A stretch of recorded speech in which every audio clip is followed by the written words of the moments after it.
What's up, y'all? It's your girl DL Cows back with another episode. This episode, we're going to be talking about creating a winning environment. We also have a special guest, but what we're going to be focused on is how the environment we create and how we take care of ourselves helps us make progress and makes winning the day a lifestyle. Also, the importance of paying attention to our body and the responses it gives us. Let's go.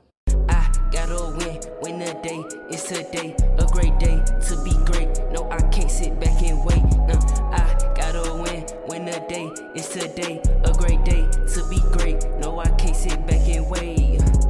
Win a day, win a day, win a day, win a day, win a day, win a day, go win a day, win a day, win a day, win a day, win a day, win a day, win a day, win a day, go win a day. Okay. What's up, Ayla? Hey, Dee. How are you? I'm good. I'm so excited to be here. Thank you for inviting me. Thank you for coming. So, first things first. I already said, what we're focusing on, creating that winning environment. Just a note to the listeners. It's important to know that everyone doesn't have to hit the ground running.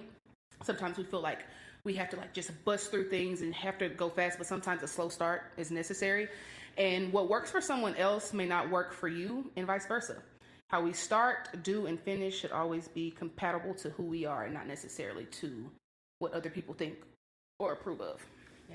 We have to know ourselves to know what that is and how those things work for us. Exactly. And before we get all the way into the episode, mental health check from 1 to 10. 1 being terrible, 10 being amazing. Where do you land? So I often say it's okay to be okay and not okay all at the same time. Mm-hmm. And I think that right now being here with you doing this, it's a 10, it's great, awesome. And then there's other sections of life that are more stressful. And so maybe those are a 6 or a 5, right? Mm-hmm. But yeah, I think that there's different components of life that have different levels of overall. But my overall well-being today, I would say, is a solid 8, which is not That's bad. good, yeah. I feel like I'm about a solid 8 as well too. I've had a chill morning, very easy into it. Sunday, didn't have much to do, got to sleep in a little bit, watch some TV. Nice. And so I'm just relaxed, having fun, happy to do this. Yeah. So I'm happy I get to see you, so I think that improves things. I think we get to connect with folks that bring us joy and help to bring out our best, then it helps the overall situation. It's excitement. Yeah, exactly. Yes. So first thing, first question. Yeah. And we'll both share on this. What does self-compassion mean or look like to you?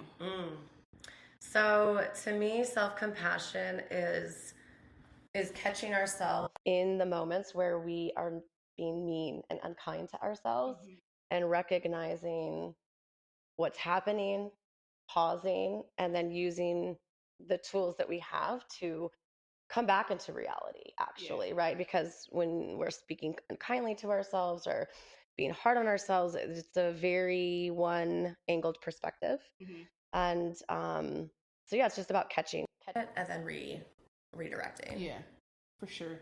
I feel similar, and I mainly focus my self-compassion on grace, just giving myself grace and not being so hard on myself. Not I'm my biggest critic, and I can just be very harsh. Yeah. And just honest. That's kind of what works for me anyways. Just tell me what it is. Yeah, you like to be totally straight up. You do. You're give it to me straight. Yeah, and I that's how I do myself, but it can be a little bit okay, calm down, D, give yourself grace. Yeah. Be kind to yourself, like you said. Yeah. It's gonna be okay. You're doing good. Positive self-talk. Right. Turn that shift that mindset or whatever. So what would you say? I often our own words are usually the best medicine, right? And so when I'm guiding clients or myself, all the tools I use with my clients, I try to use myself too. But what would the words be that you would say to a dear friend, or if somebody you really care about? If you hear them saying what you're saying to yourself, what would you say to them? Say that to yourself, right? Because that's gonna, it's true, and that's gonna resonate the most. Yes, for sure. For sure. Mantras too, man. I love a mantra. Right? Especially when you can just go to like, ooh, mantra. all right, yeah, let's snap back in. Yeah. And another like thing that helps me like shift my mindset sometimes, I like when I find myself like complaining or something, or like it could be something simple as like traffic or like, you know, whatever, or I like literally like started to stop myself and just be like, oh, thank you, God. Being grateful. And just because it's really not that serious. You know, a lot of times, like when it is, but when it's not, relax. Exactly. And I think gratitude is a really great like foundation to dip back into, right? When we're feeling like, okay, like, what can we be grateful for in that moment? There's always something. Yeah, always. So, speaking of, you know, giving each other grace and all these positive self-talks and things like that, talking about like our nervous systems. So, how does life, like the life pace and everything, and how what we do every day affect our nervous systems? Yeah. So we're a system of systems, right? We're just like these patterns that get ingrained and established, and they work without us even knowing that that's what's happening. Yeah. And so if we like get into that flow of very rapidness and we don't take the time to slow down, then we're going to be entrained to that very quick. And so that means not only quick to the pace of things, which feels good because sometimes we get a lot done, but that's quick to react. And so being able to feel our cadence and then how do we slow that down when we can, taking breaths, orienting to our surroundings, making sure that we are aware of the present moment, the here and now. I think honestly, like orientation and brings you back into the here and now, the fastest. And then with your piece to it, how do you come orient, looking around your surroundings, knowing where you are, and acknowledging the things that are pleasing to you, acknowledging the things that are beautiful, training yourself to have that gratitude and seek out the positive instead of the negativity bias. Yeah, for sure. I can see that. I love the orienting. Like that's something that I think like you said, it's like the quickest way to, you know, do it. And it's just like, just do it. Don't like overthink. Just, you know, what can you smell? See, hear, all of it. Senses, all right? of your senses. That's right. That's how we orient. And honestly, that is connected directly to your nervous system. All animals need to know what's going on in their environment to be safe, to know that there's not a danger. And so when we are staring at our phone and we're not paying attention, we have earplugs in, we can't hear what's going on in our environment, or like we're staring into rumination, not looking, we're not giving our brainstem, our primitive brain, the information from the environment to know that we're safe, because we are not evolved past, there's not a lion around the corner, there's not a tribe around the corner coming to get us. And so when we deny our system the access to what's happening in our environment, we are on alert. But when we look up, look around, listen to see what's going on, then our brainstem gets the information of, okay, there's no impending danger. And that will calm your nervous system, regardless of the other things that are going on in your life that you don't have control over. Right. Yes, that's so, like, because now I'm thinking about how, like, the once we get, like, if we're too, like, rapid, like, you know, doom scrolling, or you know, just watching the screen, or like whatever, not taking our time, our it's like our body is like survival mode. So it feels like, you know, this, like you're just tight and you're just going. So what you're saying about that orienting, and like that means your body is saying, okay, you don't have to be on alert, because when you're always running and moving, your body is like, like we're running from something, right? Like, exactly. Good stuff. So as a Reiki practitioner and life coach, what are some best practices for nervous system regulation? I mean, we just talked about one, orienting, but what are some things like personal that you do outside of that? So when I'm preparing for a Reiki session, it's energy work. And as you are not producing the energy, healing energy, you are a conduit. And you don't want to be pulling in or pushing in your whatever your energy is or whatever your life stuff is into the receiver. And so making sure you're grounded. So for me, I really make sure I'm grounded, so I connect my roots down, like I connect to my roots, and I imagine my root system growing through the earth and encircling like the center, the core of Mother Earth, and allowing and ensuring that I have flow there, ensuring that my roots are like solid in my visual, like, you know, mind, not like watery, so that I'm grounded and connected. And then ensuring that, like, when I pull energy in from through my crown, that my crown is open, and that is a protected space. So calling in my highest self, calling in my spirit team. So that's the intention piece, right? Yeah. Asking to have those messages be received in a way that I can clearly hear them and communicate them, and that my guides can connect to the receiver's guides. Yeah. Making sure that the space is clear. So all of it is like intention means so much. And when I do that, it's moving away from myself as this, like, with all my own worries and my own obligations and into, okay, like, I'm in the here and now, and I am present, and I am connected, and I get to serve. Yeah. I can serve freely, and I can serve openly. And so a lot of like hygiene and making sure that someone's not coming in and my energy is buzzy and all around. And I try to do that even with everyday clients and coaching and stuff. How about you? What do you do? What do I do? To prepare? Okay, yeah. So like for sessions. Yeah, for your sessions. Whether it's, assessments, even like coaching, like whatever it is. My thing is mainly about like being grounded and having a clear mind. Yeah. Like I like to go into a session, a therapy session, or an assessment session, or go into like soccer practice with like feeling happy and excited about it.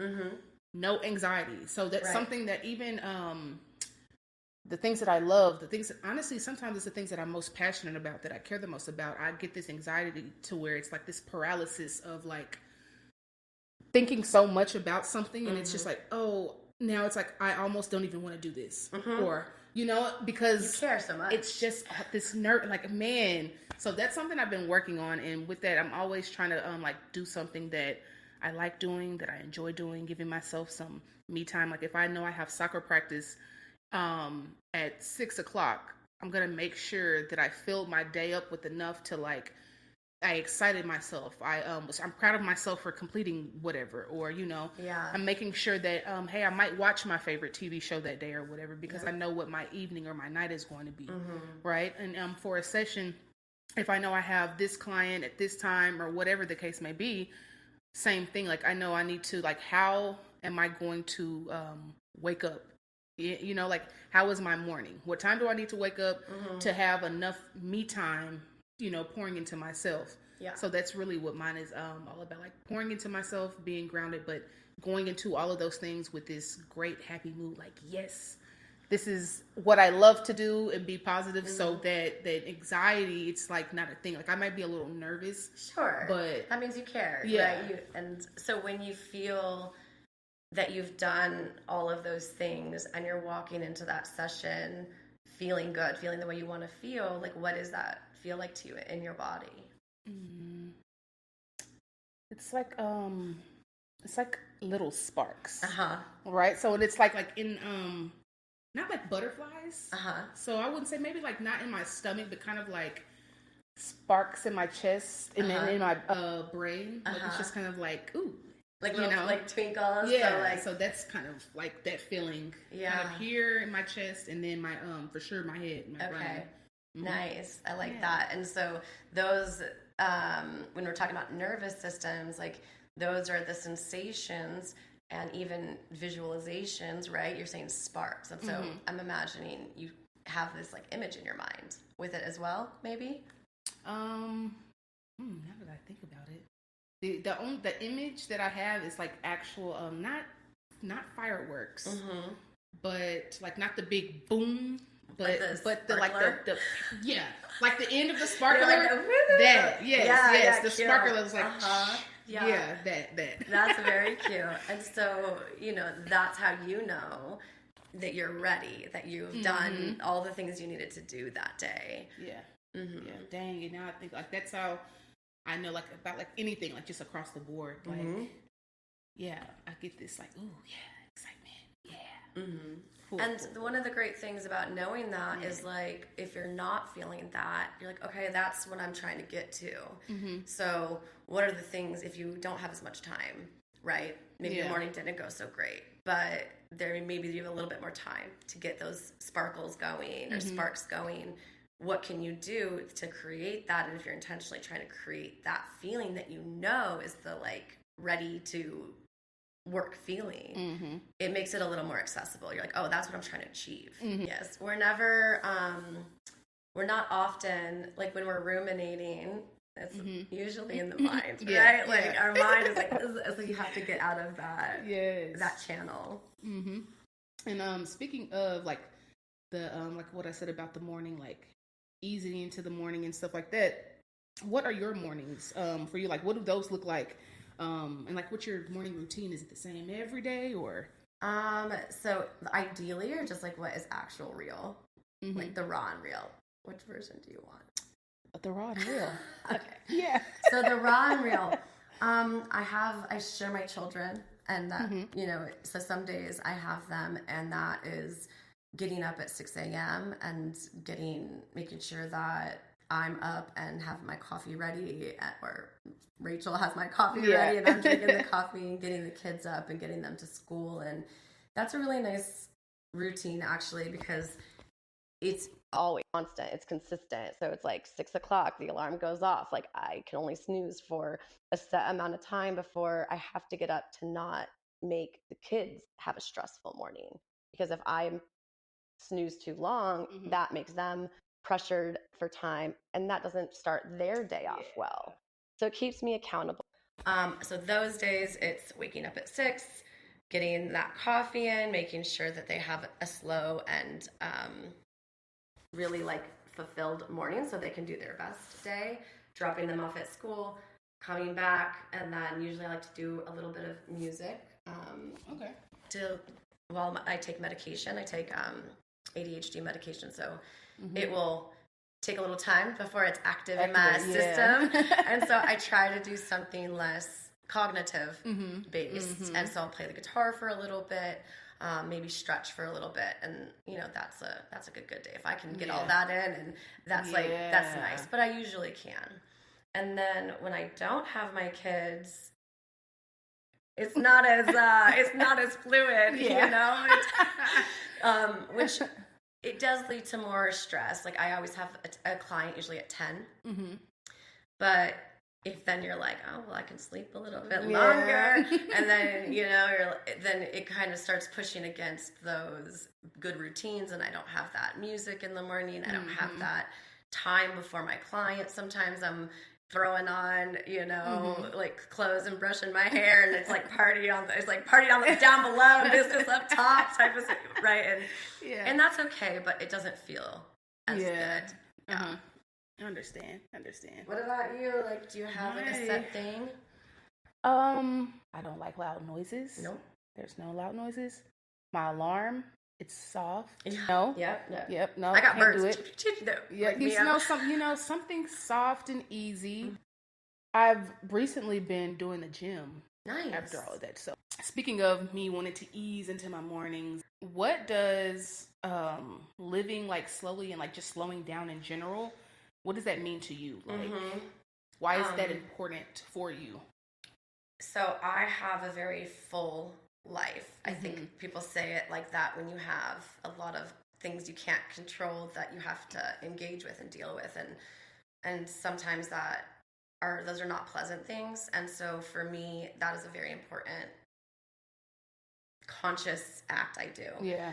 That, again, it's like the orienting, it's the recognizing when I feel that cadence internally, like speeding up. For me, it's like this vibration that I can feel, like this nervousness, but it's different than it's like nervousness everywhere, and it's just this like, and so when I noticed that, I just try to take any small moments throughout my day and just slow it, even if I go into the bathroom. Yeah. Okay, I'm gonna take this moment while I go pee to breathe and to really allow myself to be present instead of thinking about, I'm gonna just like not even finish my pee, right? Yeah. Which I think sometimes we're like, why am I peeing? Like, and then, or I'm not gonna finish doing this. I'm not gonna fully be present in this shower. So in the shower, like feeling the hot water, everything that you are doing anyway has an opportunity to tap in more intentionally to that moment. And that does create moments of slowing. Yeah. Because you're not just doing this to get to the next thing.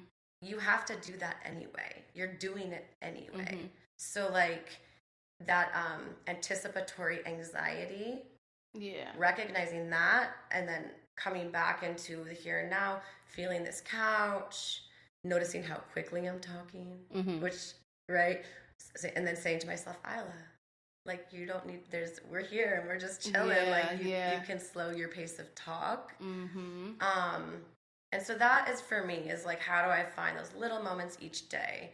And then also building in more intentional, bigger moments. Yeah. Playing my sound bowls, going to play my music, like the guitar. What else? Going outside for a walk. But again, not just doing it to get to the next thing. Yeah. So I think for me, that's the reminder. Yeah, that is, I like the way that you put that. Yeah.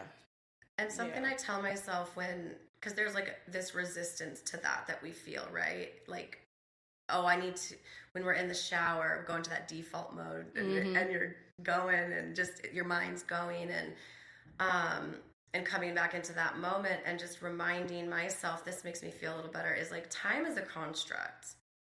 Linear time is a construct. And what I notice is when I really pay attention to that, when you slow down, you get time back.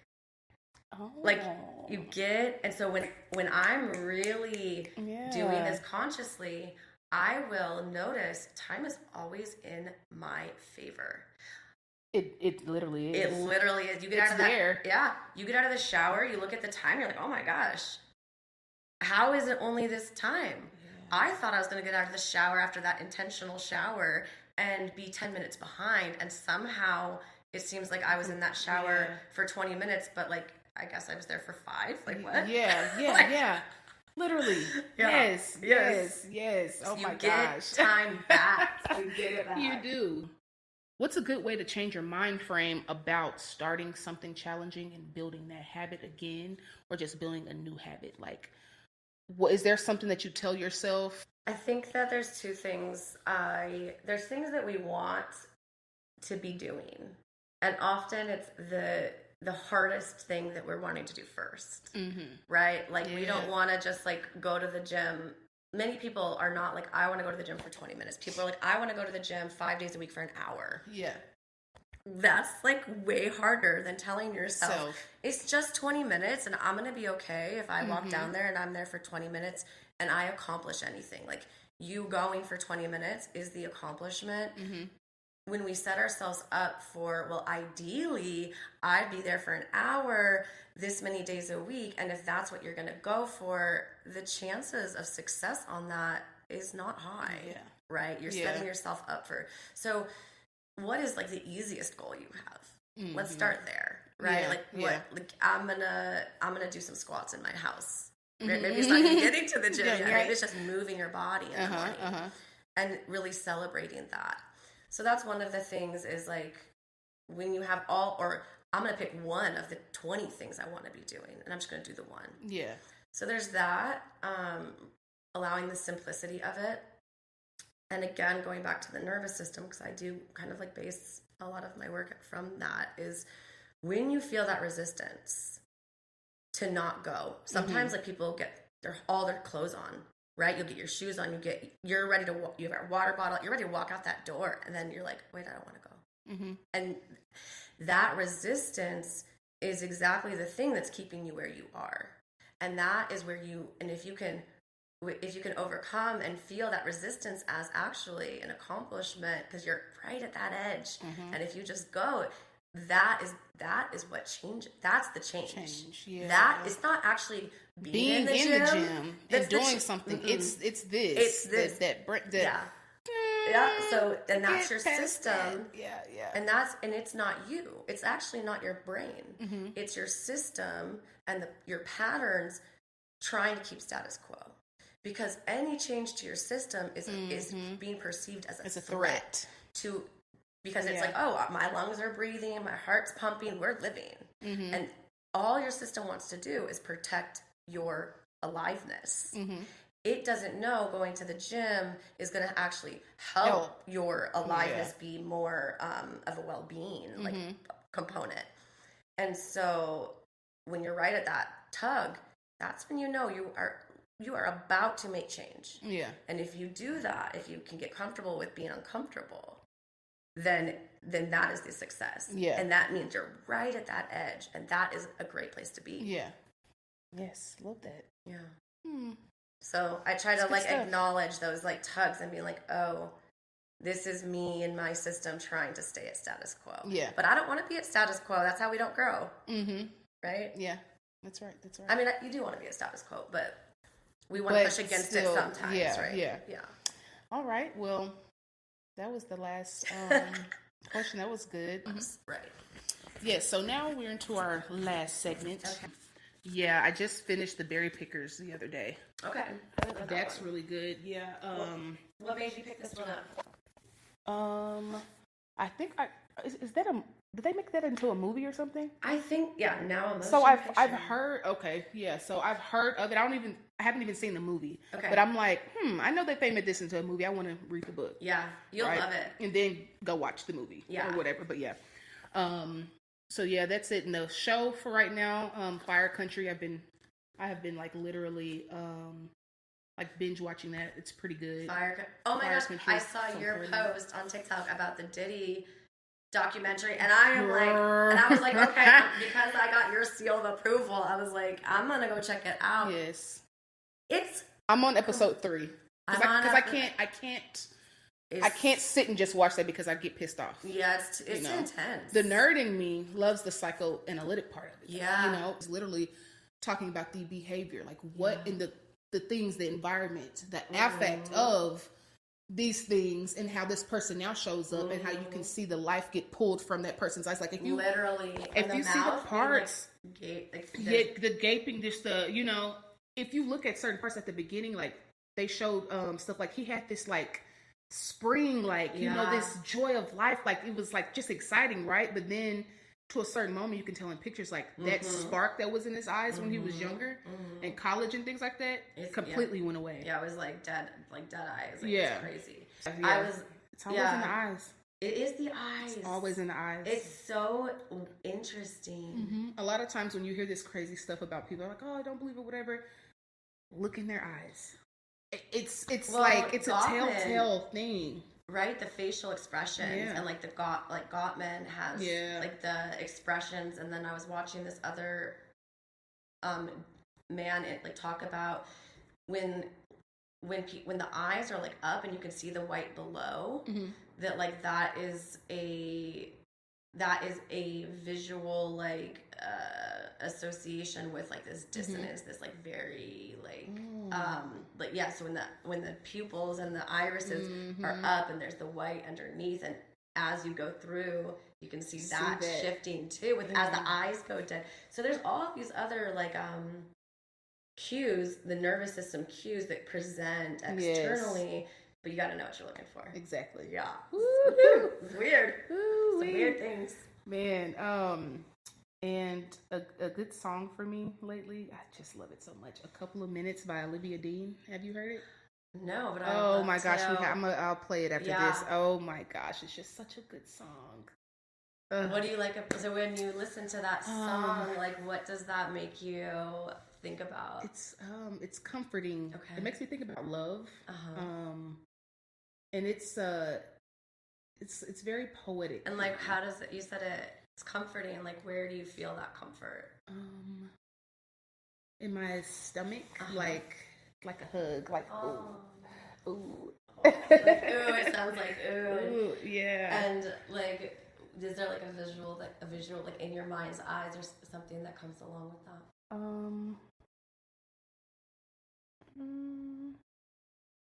I don't know. Maybe like a color. I was just gonna say, like, I think it might be a color. Yeah. It's like not orange, but red and yellow. Okay. But still not orange. Like peach, like a peachy maybe? Oh. No. More red. More than red. Peach. Okay. I wonder what color A that sunset is. or something. You know, something like, yeah, okay. kind of like when you close your eyes, like, and you look at the sun. It's like, it's not yellow, it's not red, it's not orange. It's, you know, but it's a good warm feeling though. Yeah, like, you know, passion, like passionate, but not intense to like, it's just all red. Right. But you know, just that, but there's that Softens. warmth in there with the yellow. Like, Nice. Yeah. When we pull in all those channels, like the body sensation, what we think about it, like you said, it feels comforting. That's our feeling, our affect. So there's the sensation of the warm hug, the ooh. Even you added an extra one in there. Then you're like bringing all those channels in together, and like that's a very accessible thing for you. And so that means that can be integrated and fully experienced, and that's, from a nervous system perspective, that's what we're trying to do with our experiences. Have all the channels be available to us so that we can integrate those experiences in a way that's a resource for us. My song is Wondering Why by I think there's like the Clay Red Stripes or something. I don't know. I can't remember the name. Wondering Why. It's very like bluesy and it's really good. Yeah. It's really, really good. I'm trying to learn it on the guitar. It's hard. Oh, really? Yeah. I still don't know how to play my guitar. That's all right. But That's you all know. right. You know how to draw. You know how to do funny things, girl. You got plenty of talent. Oh, man. Okay, my quote of the day is, what someone else eats doesn't make you shit. That is the truth. Yeah. So it's like, what someone else eats doesn't make you shit. Yeah, so it's like you can't care too much about what other people are thinking or saying. How you build your habits, stack your habits, how you win the day, how you make that a lifestyle is first and foremost understanding this is you, this is your thing. What you do directly affects you. Yeah. Now, what other people do, sometimes it can affect you, but that's out of your control. Like, you can't control what they're doing, but you can control what you eat. What you eat makes you shit, not what somebody else does. Yeah. You know, so yeah. All right, I'm going to go with your responsibility only lies as far as your ability to have impact. Which kind of your responsibility only lies on your ability to have impact. Yeah, that's by Viktor Frankl. I can't take credit for that. The other one I have is déjalos. Déjalos? Déjalos. Let them. I have a tattoo here. Let them. Déjalos. Let them. Yes. Que sera, sera. Yeah, que sera, sera. That's right. Yeah, well, on the mental health scale from 1 to 10. Yes. Where are you now? I'm 10 all around. Yeah. That's great. Yeah. Actually, this is what attunement and human connection does to us. We forget about all the other nonsense in the world. Like, we get to be here. Right. We slowed down today to do this. Yeah. Yeah. Yeah. Well, it's nice. Thank you for coming, friends. Oh, thank you for having me. I love you. And one little fast question for the listeners out there. Just for something for y'all to ponder on, something for us to ponder on too, throughout the week. How can you make your daily habits more compatible with who you are and where you want to be? And again, that habit stacking, those small wins, making it a lifestyle. Like, what is something that you can do daily that's going to get you there? Yeah. So, sometimes we need to know what our values are for that. Knowing your top 3 values, it makes life a lot easier. Knowing your top 3, what are your top 3 values? What are your top 3 values? Yeah. What are your top 3? Yeah, identify your top 3 values. Yeah. then not top 3 values of other people or what you think other, no, of yours. Yours. Yeah. Yep. That'll All help right. answer that question out. That's right. Well, that's it. Thanks for listening. Thanks for coming. Thank And peace. Win the day because the day is already won. How you gon' win? Come from within. You versus you, gotta focus the lens. Standing on 10, back at it again. If you take a L, take it to the chin. It's in my walk, it's in my talk. Look in my eye and they see I'm a dog. Big body monster ain't never too small. If you can't walk, better learn how to crawl. I don't know about them, but I know about me. I don't never take L's when I wake on my feet. Start the day up, I brushing my teeth, say a prayer, and it's time to go eat. Winning the day every day. If you ain't winning, fuck out my way. You know what it take to be great. Apply the pressure, they gon' start off by winning the day. Winning the day, I'm winning the day. Yeah, I'm winning the day. I'm winning the day. I'm winning the day.